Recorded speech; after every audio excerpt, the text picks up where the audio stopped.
In Argentina, President Javier Milei plans to dismiss 70,000 government employees in the coming months.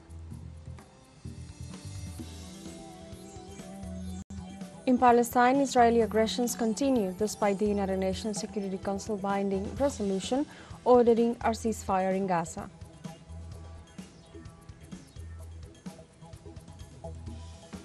And in Burkina Faso, the army reported the imprisonment of more than 100 terrorists in the east of the country.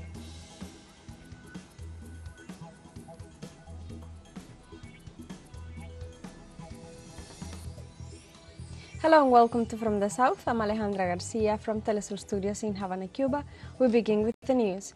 In Argentina, members of the Association of State Workers will hold a protest on Wednesday against the dismissal of personnel in the scientific sector. In this way, the members of the State Workers Association will condemn the termination of the labor contracts of the National Agency for the Promotion of Research, Technological Development and Innovation. Precisely, the union seeks to denounce the cuts promoted by the government in the National Council for Scientific and Technical Research. Meanwhile, President Javier Milei confirmed that they will not renew the contracts of another 70,000 public workers.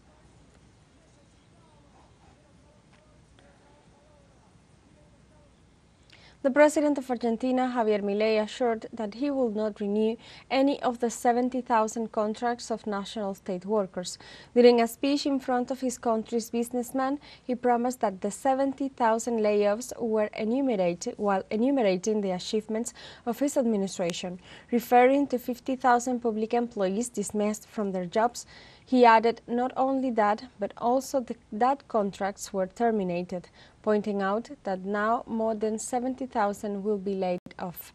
After the president's statements was made public, the Secretary General of the State Workers Association, Rodolfo Aguiar, indicated that such a measure was unthinkable since it would paralyze the state.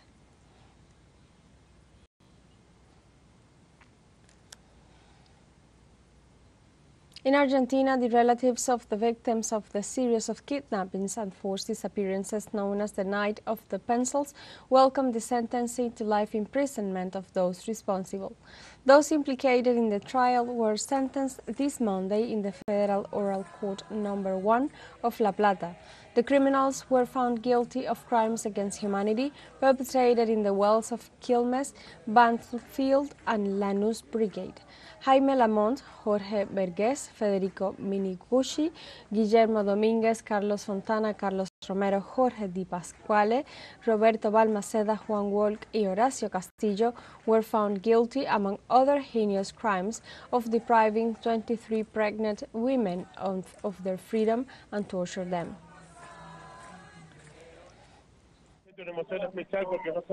It is exemplary, the verdict, because they not only condemn those who are responsible for what they did to my mother, to our mother Cristina, but because we are also in this trial for what they did to him, because he was also part of the cases that were judged. So I'm very happy to have reached this moment and to have been with him, to share it with him as the 24, as everything we are sharing was a very strong moment. Very intense. If we recovered part of our life and been very satisfied. Also felt that today our mother was with us. She was with us every moment, every minute of this trial, and she, like all the disappeared, feels that justice has been served. On Tuesday in Brazil, President Luiz Inácio Lula da Silva received the President of France, Emmanuel Macron, in Belém, in the north of the country. It is the first visit of a French president in 11 years. Macron begins his three-day tour of the South American giant in a symbolic place. In 2025, the state of Para will host the 30th United Nations Conference on Climate Change, COP30. Together with the local and native authorities, as well as several members of the government cabinet, the heads of state went on several tours. One of the highlights was a meeting with several members of the Kayapo ethnic group and their chief Raoni Metuktire, a world icon in the struggle for the preservation of the Amazon rainforest.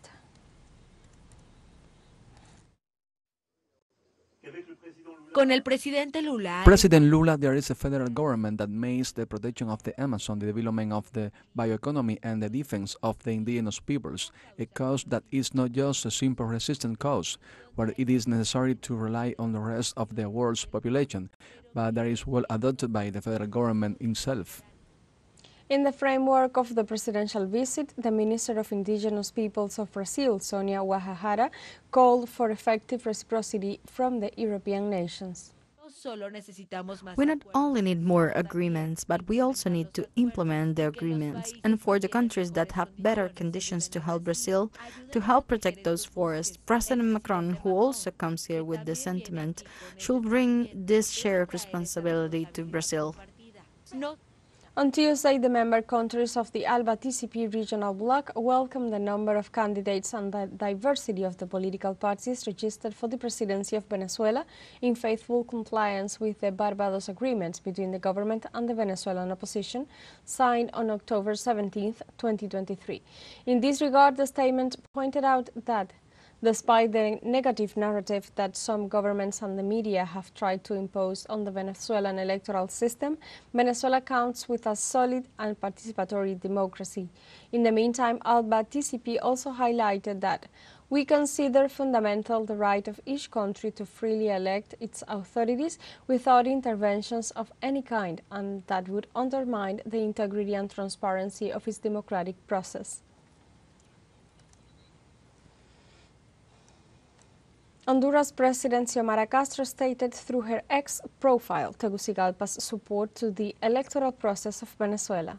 The head of state posted that her administration would send a mission that intends to behold and follow the upcoming July 28th elections, following by saying that a fundamental pillar of the democracy in Latin America and the Caribbean must support free, fair, independent and transparent processes held without foreign interference.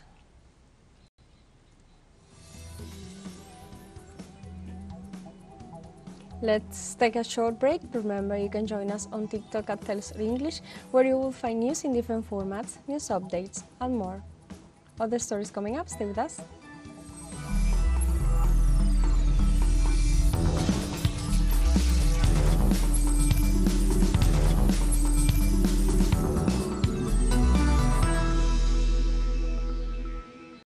Welcome back. The Confederation of Indigenous Nationalities of Ecuador, CONAIE, held the government of the President Daniel Noboa responsible for the brutal repression against the peasants of Palo Quemado. State security forces violently broke into this community in the central province of Cotopaxi. Its inhabitants, few more than 1,000 and almost all peasants, reject the La Plata mining project, which will affect several communities in the area.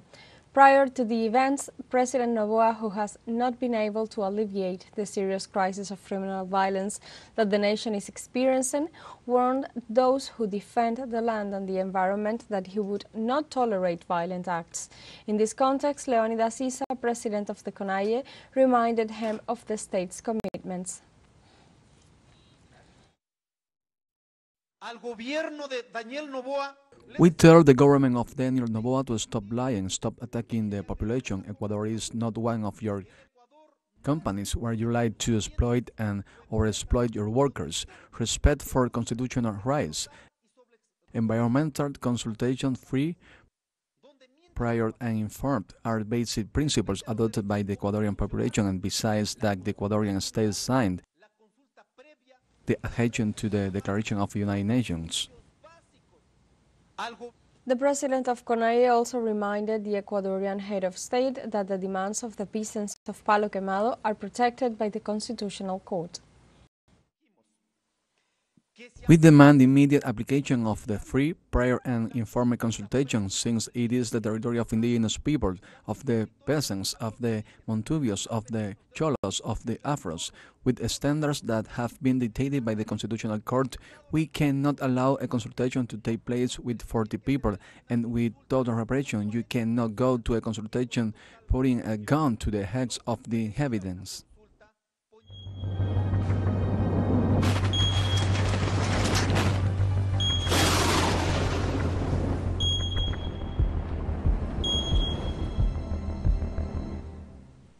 In Mexico, authorities reported forest fires in 15 out of the nation's 32 states, caused in part by the severe drought affecting some regions of the country.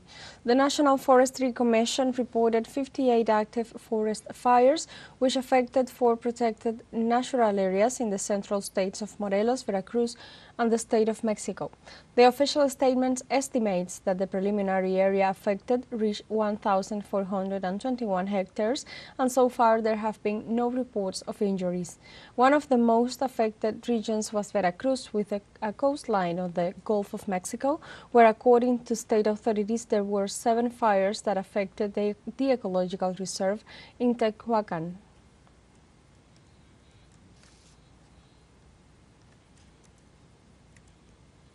In Chile, weather authorities issued thunderstorm warnings for several areas of the country. The National Service for Disaster Prevention reported that the regions of Tarapacá, Arica, Antofagasta, and Atacama will be affected. The storms will take place until next Saturday, March 30th. Authorities urged the population to take the necessary precautions during the Easter holiday. The agency recommended to avoid any type of contact with metallic objects and power and telephone lines. Authorities also cautioned to stay home if possible.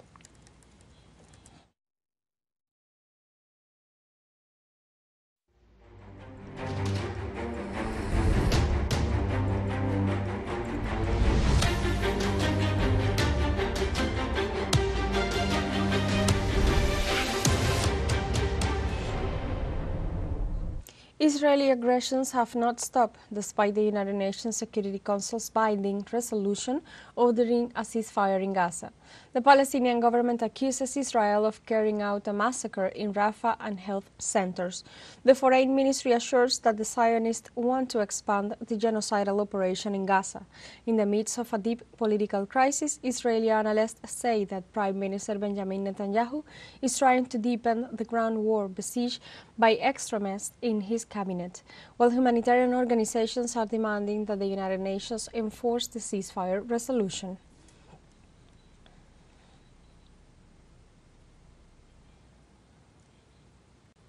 We stay in Gaza. The airdropped humanitarian aid is also deadly. Authorities confirmed the death of 18 Palestinians due to poor launching from the planes.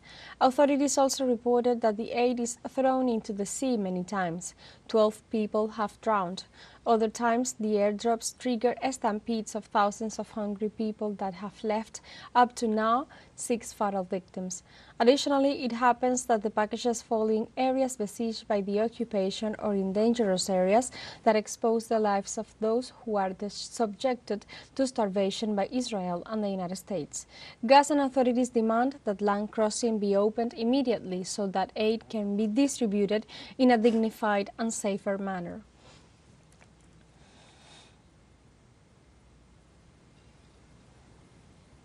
The Palestinian resistance Hamas demands the International Criminal Court to stop being silent and to take urgent actions in defense of the Palestinian people. The move comes after the United Nations rapporteur for the Palestinian territories presented a report titled Anatomy of a Genocide. According to the report, Israel is intentionally carrying out 3 genocides in the Strip: assassinations of members of a group, serious physical or mental harm to members of the group, and deliberately causing conditions in a group calculated to bring about its partial or complete physical destruction.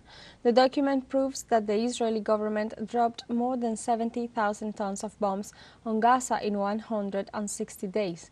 The Palestinian resistance holds the international community responsible.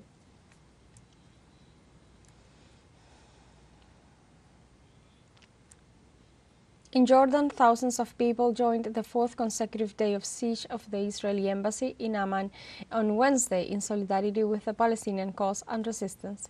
In previous days, those gathered overcame the security cordon imposed by the Jordanian forces. Neither the warnings nor the repression have stopped them. They demand from their government more dignified and radical positions, among them the rupture of the Arab Peace Treaty of Wadi, signed in 1994 between their country and Israel. They repudiate the siege of the hospitals and the murder of thousands of women and children.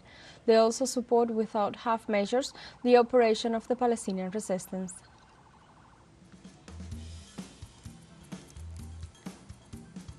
We have a final short break coming up, but before we invite you to join our WhatsApp community for our English-speaking audience. You can scan the QR code on screen to join directly and share the link to reach more people. Constant news coverage of Latin America and the Caribbean as well as the rest of the world. Stay connected and informed with teleSUR. Final short break. Don't go away.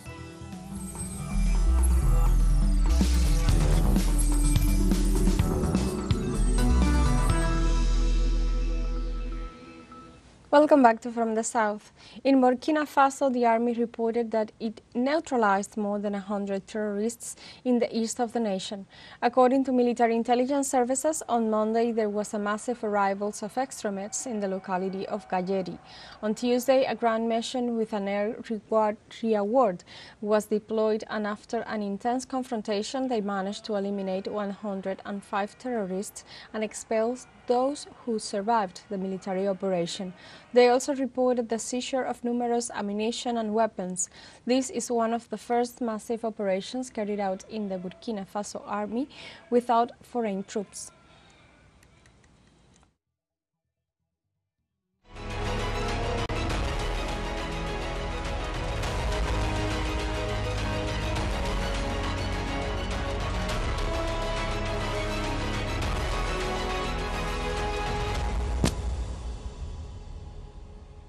The head of the Russian Federal Security Service says they have factual information that implicates the United States, the United Kingdom and Ukraine in the Moscow terrorist attack.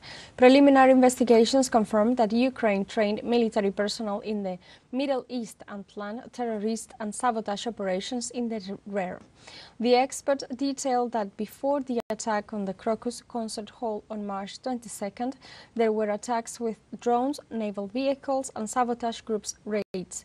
He reiterates that this is the style of the espionage services of London and Washington. Additionally, he refers that the reports received from the detainees confirmed the theory.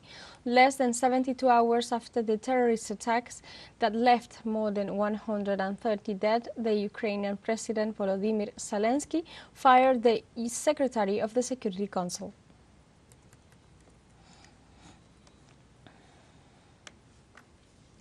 The Syrian Atomic Energy Authority and the Russian company Rosatom signed a memorandum of understanding on Tuesday within the framework of the peaceful use of nuclear energy. The memorandum was signed within the framework of the International Forum Atom Expo 2024 for the research and development of nuclear energy, which opened on Monday in the Russian city of Sochi. The head of the Syrian Atomic Energy Authority, Ibrahim Otman, noted that the agreement consists of supplying some radioisotopes with medical uses to his country and other supplies that will be used in non-destructive tests carried out on oil pipelines, fuel tanks and airplanes. He stressed that the memorandum is based on a cooperation agreement already signed between Syria and Russia in the field of peaceful uses of atomic energy and on the memorandum of understanding on peaceful non-energy applications.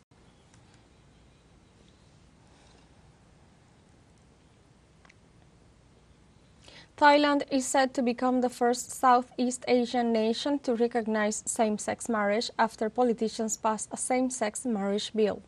The lower house of parliament overwhelmingly voted in favor of the bill, with 400 supporting its passage and just 10 against it in a final reading on Wednesday. If the bill takes effect, Thailand would be just the third Asian country to legalize same-sex marriage. The bill now requires approval from the country's Senate and finally endorsement from the King before becoming law. More than a decade in the making, the legislation could take effect within 120 days of royal approval. The legislation would change references to men, women, husbands and wives in the marriage law to gender-neutral terms. It would also grant LGBTQ couples inheritance and adoption rights equal to those of heterosexual marriages.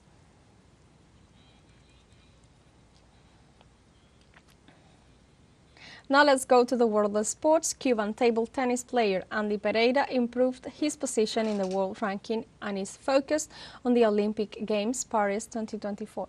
In this sense, sport authorities in Cuba highlighted Pereira's achievement, who is now in the 57th place in the world table tennis ranking in the qualifying route to Paris 2024.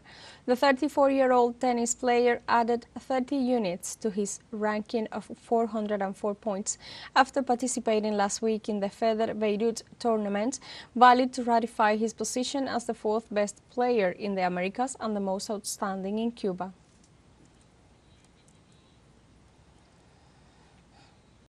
We move on to another sporting discipline, this time with tennis legend Novak Djokovic, who announced that him and his coach Goran Ivanisevic will go to separate ways after 6 years of working together. The number one tennis players of the world made the announcement on his Instagram account. The Djokovic conquered 12 Grand Slam titles and several finals under the guidance of the Croatian coach.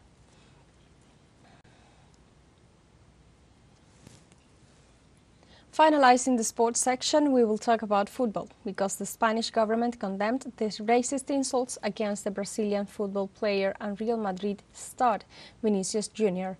In the meantime, the government spokeswoman and Minister of Education, Professional Training and Sports, Pilar Alegría, pointed out that violence, racism, xenophobia, and any kind of violence or discrimination are the antithesis of the values that sports display.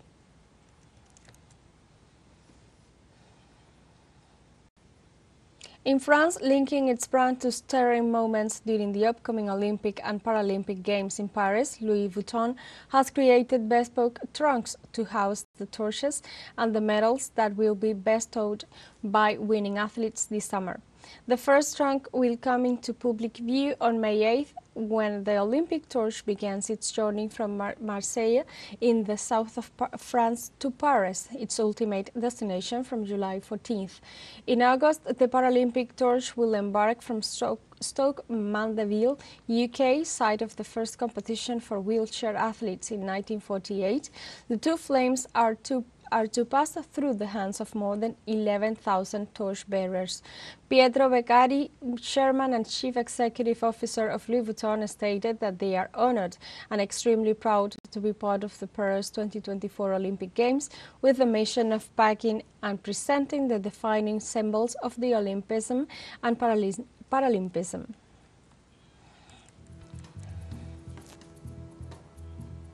We have come to the end of this news brief, but you can find these and many other stories on our website at telesurenglish.net and join us on social media, Facebook, X, Instagram, Telegram and TikTok. For Telesur English, I'm Alejandra Garcia. Thank you for watching.